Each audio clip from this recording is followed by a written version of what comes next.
Welcome, bienvenue. Welcome to another property live stream. It's the first one of the week, in fact. This is Property Matters. And of course, we have with us Hamish McClay of Search Convey. And today's special guest is Tiffany Fairbrother of All Sorts. Now, Tiffany is well known to the show, and she's a person who has gone through a number of different housing situations. And today's one really falls completely into her wheelhouse because today's topic is, why are so many council homes sitting empty? Hamish, would you care to start us off? Well, welcome to you all, I should say. An interesting week. We've got a full week this week, but it leads up to our bank holiday weekend. So many interesting things should be unfolding this week as well within our various sort of different podcasts. But today we speak about that sort of strange situation. Where I reside, Chilwell District Council, they've got themselves out of the social housing cycle, in that they no longer have any council houses anywhere. But what they do have is a monstrous number of buildings, or they did have a monstrous number of buildings. They owned the centre of Bicester, the council, at one stage. Right. Then midway through the sort of teens, so around about sort of 2014, 2015, they decided, in order to back up the dwindling resources, that they would flog them all off. And so they flogged off all these buildings. So we've got absent landlords everywhere. So we have got properties, and it's exactly the same throughout so many towns now. If they're not, they're either thriving or they're sort of pretty well dead. So we've got all these empty buildings. Now, they were council owned, and they were empty when they were council owned. But because the absent landlords, they're just sitting on the value and waiting for that value to go up. Well, that's insane, surely. Well, absolutely, because when you think about how many of those properties have not just something commercial on the ground floor, but all this living accommodation above them, it does seem an absurd way to go, because if they were taken hold of, there could be so many people that would bring something to the town centre, get people living there, so they'd be able to spend more money. So, but anyway, they don't work that one out. But we're not speaking about that today. What we're speaking about why are so many council houses sitting empty. Now, in many areas, social housing, if you like, the social housing providers, which are various, like sort of, can't think of the name of them. Housing associations? Yeah, but I'm just trying to think of the local one that, no, I can't remember the local one. It'll come to you. So I'll sold off to. But what's happening with the housing associations, they are able, because it's a financial element from their perspective. So they buy up all of these properties, whilst they are meant to maintain and do other sorts of things. They can get away with sort of some kind of murderous things. I think what's happening, which is rather handy, that the changes in the law that we just sort of come about, they're not going to be able to get it. Because I don't know people who've moved into properties which are absolutely atrocious. They've had to redecorate them and all the rest of it, because the social housing people, the housing association, aren't particularly sort of worried about that. They just want the rents, and therefore they will fill their properties up because they want the rents. On the other hand, those councils that have retained council houses, there are a number of those which are empty. And you think, well, what a complete and utter waste. Why are they still empty? Because, well, on top of that, we are putting people who should be in them into temporary accommodation. Oh, yes. And that's not. However, this is the complicated. Certain funds, there are funds for temporary accommodation. So the temporary accommodation funds pay for that. They don't actually sort of think, well, hey, hang on, this would have a better sort of impact. But there are sometimes some good reasons why they are empty, and they're never very simple. But the money side of it there's a massive, great contribution to it, because many councils just don't have the money to actually spend on older properties to bring them up to date so people can move in, any more than they've got money to spend on new properties. But it's part of this, Tiffany, welcome to the show. It's part of this to do with the fact that there are bunches of houses that need repairs, but the reparation process is so slow or so costly that either takes forever or just doesn't get done. Could that be part of the problem? Yeah, I think it is. Yeah. So I think part of it is that the repairs once somebody moves out are astronomical. I was talking about it yesterday, saying that I think in a lot of situations it's a case of the councils don't or housing associations or whoever aren't that keen on doing the work once a tenant's in, so then the repairs get worse to the point where when somebody then moves out, the council then realise we've got a hell of a lot of work to do here before we can let somebody else move in. Now, there is a law apparently called AWAB's law, with increasing repair obligations for social landlords. Could council become more cautious about reletting homes before every issue is fixed? AWAB's law came into force in the section of 27th of August 2025, so relatively recently, yeah. and started with emergency hazards and serious damp and mold. And I suspect that was what was used to eventually fix your ex location we've spoken about in the past. I'm guessing so. So a lot of with the fact that a lot of old council houses, a lot of housing association houses are older houses, you will get the damp and mold issues. So now this law has come into place. I think it has get them a bit of a kick to say we need to get this done before we let anybody else in, and not just do a roundabout job of just patching it up and saying that's okay now for somebody to go and live in. Hamish, should we just let people move in earlier and complete non-urgent repairs after occupation? Because that's what they seem to be shying away from. Well, there is something to be said for that, because there are certainly people who could actually sort of move in there, but a number of people who are on this housing list, they're not people themselves that should be going into these properties. I think they're like when you speak about AWAB's law, that was brought about because of the seriousness of damp in places. Right, and mold and so on. Yes. On that subject again, it is something, the dampness and the mold that's actually generated.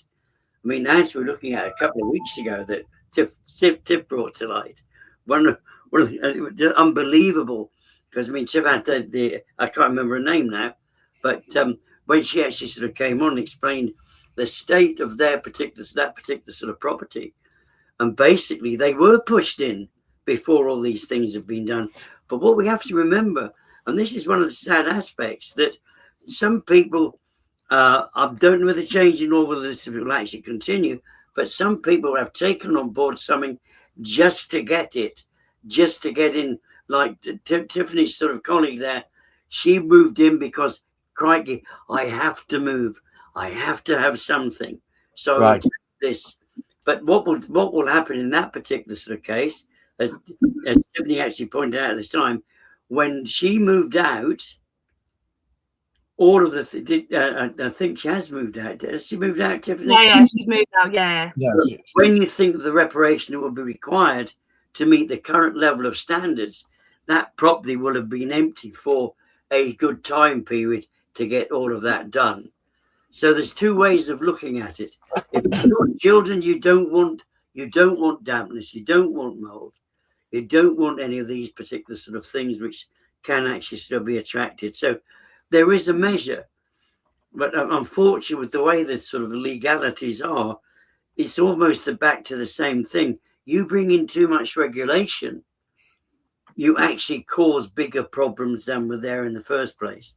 I've got an extra issue to throw at you. When there are several council homes that have been demolished, but are they truly replaced with affordable housing? No, I don't think they are. The councils can't afford to do it because the builders can't afford to build them. That's the big problem, because they cost too much to build. But the reparation work, because the basis of so many of those buildings, and I think as Tiffany's explained to us, it's not that something doesn't immediately go mouldy. It has to take its time to get there. And it's the same with our health, of course. It doesn't, an awful lot of it doesn't happen overnight. It's progressively sort of over the years, as I've found out. Brilliant. I think your friend Tiffany, didn't she, her and her family contracted long-term health conditions from that? They've constantly got bad chests and etc. now from living in the conditions they were living in for so long. All right, so should councils be more flexible about matching people to properties, or would that create unfairness? I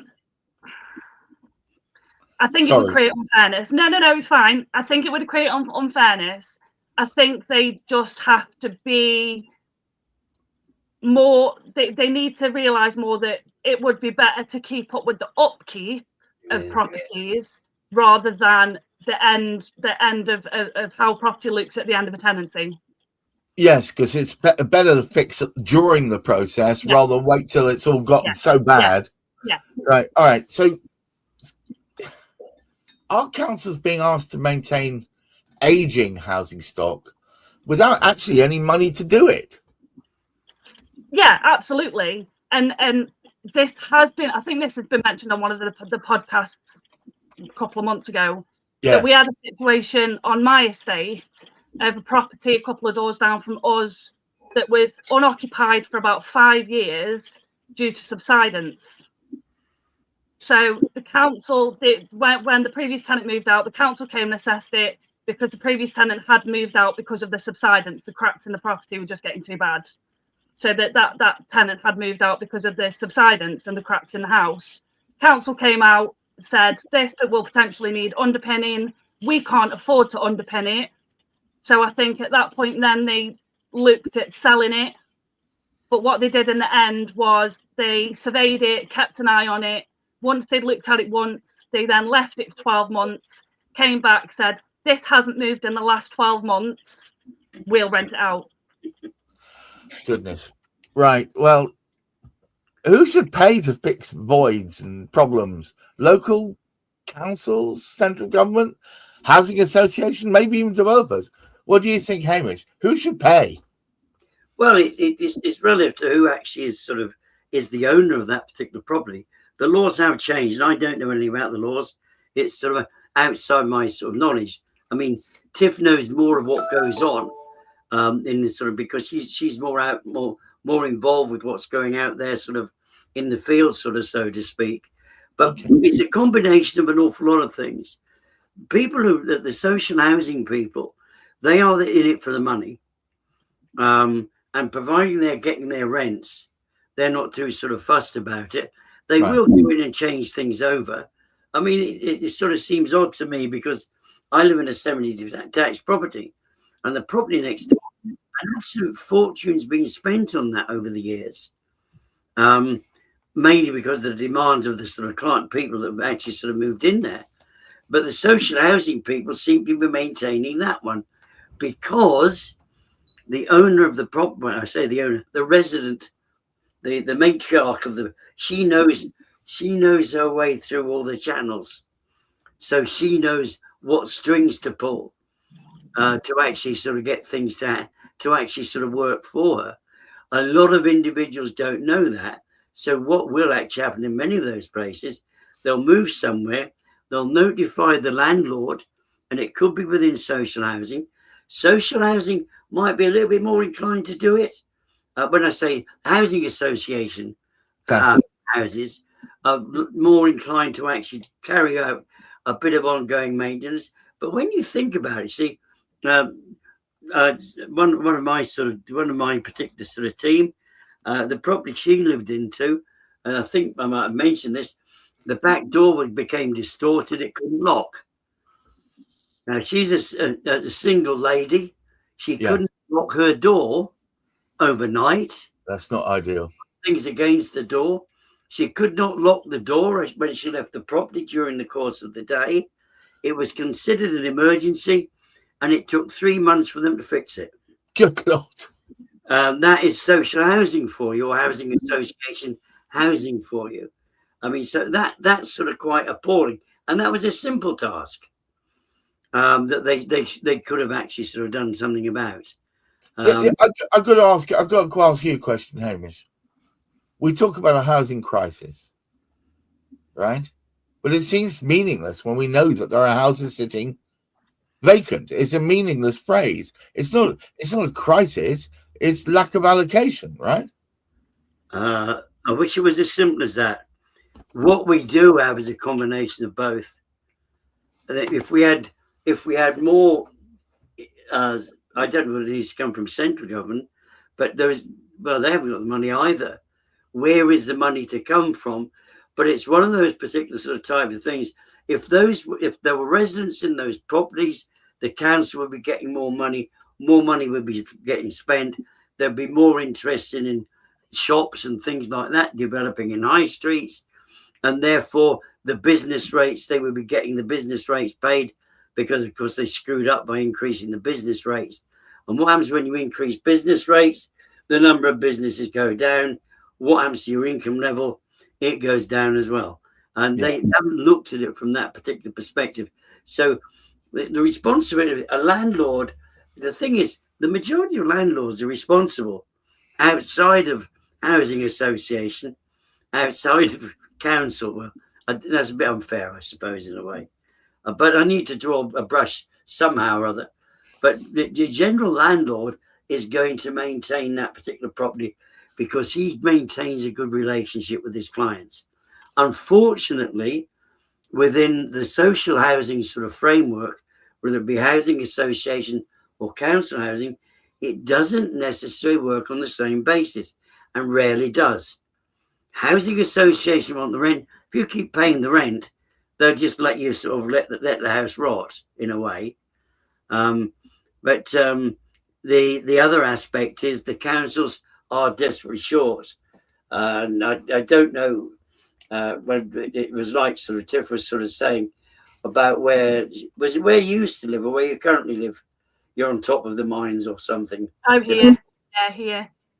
So you wow. So there's probably a problem with subsidence for some housing. The whole estate, majority of the city really has got subsidence issues because of the mines. Okay, we're coming towards the end of the podcast, but I've got a more interesting question because this is a moral one. Is there, and this is for you, Tiffany, a moral difference between empty second home and empty council home? No.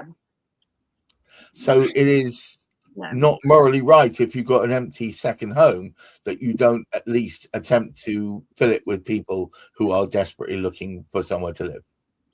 If somebody's got a second home, then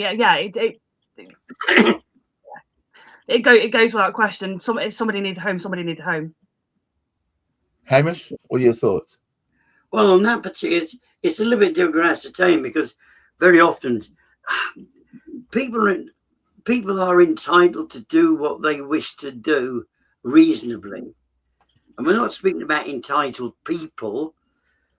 If somebody has money and they think, well, crikey, I've got to work, I've got to live in London because of my work, but by golly, I love to get away to Cornwall. I mean, I know, for example, when I was going back to the teaching, when I was teaching in private schools, it was the Lord Mayor of London, not the elected, not the particular one we actually sort of have. His son used to attend the school, and they'd come up and they'd pick him up on the Friday, and they'd go and spend time in their Oxfordshire home. Beautiful, beautiful estate it was. Because funny enough, I did a local search on it after they sort of left, which was absolutely sort of fascinating. In Minster Lovell, a lovely little place on the edge of the Cotswolds. Now that was fantastic for them. Should they have to put somebody in there so they can't actually go there at weekends?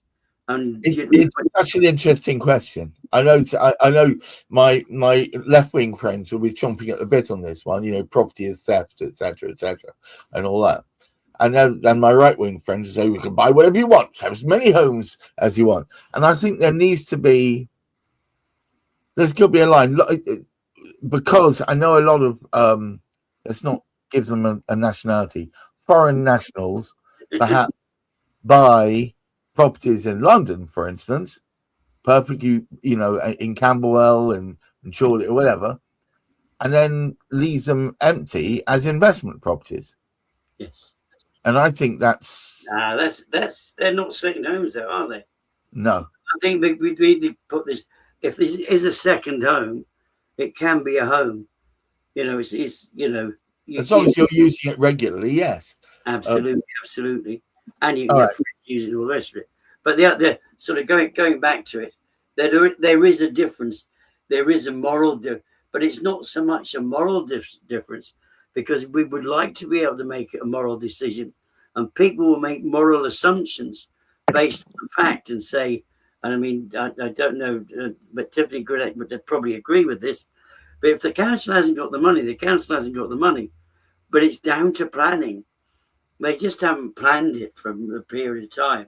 They haven't gone in there and sorted out. They don't check up to make sure that a landlord will check up and make sure that his residents, that those that are in his properties, are they're quite happy with what's going on. And they'll keep an eye on things. Well, a good landlord will, yes. Absolutely. Yes. Let's caveat that. No, they don't do that in council. Do they do that in council property, Steph? So when somebody moves into a council property, well, I can only speak for my own council, but as far as my own council is concerned, somebody moves into a property, you get a visit from your housing officer once you've moved in. You then get a 6 month, you're meant to have a 6 month review of a visit from your housing officer. 9 times out of 10, that doesn't happen. And then you're just left to it. As long as you pay your rent, you get no complaints. You've got no complaints. They just leave you to it. So you still wreck the joint if you so wish. Well, yeah. As long as theoretically, but Tiffany, no neighbours to complain. Yeah, exactly. But Tiffany, one could live in absolute squalor in a council property, and the council would potentially never know. Yes. Yeah. Which is, and I'm sure it does happen. Hamish, thank you so much. It's a great conversation. Tiffany, thanks for taking part today. And to all of you watching, I hope you enjoyed it. There's plenty more property podcasting to fill your boots with. We've got tomorrow, It's a Kind of Magic, the Association of Independent Personal Search Agents, of which Hamish is the current chairman, no, it's not. Yeah, that is. And on Wednesday we've got. I'm losing my way. And on Thursday we've got Property Quorum, and of course we finish up the week with a rousing round at Cladding Matters, which I hear this week could be quite spicy. We'll have to find out. Thank you so much, Hamish McClay. Thank you, Tiffany Fairbrother, and thank you all you for watching with us. I see a whole bunch of you came in halfway through.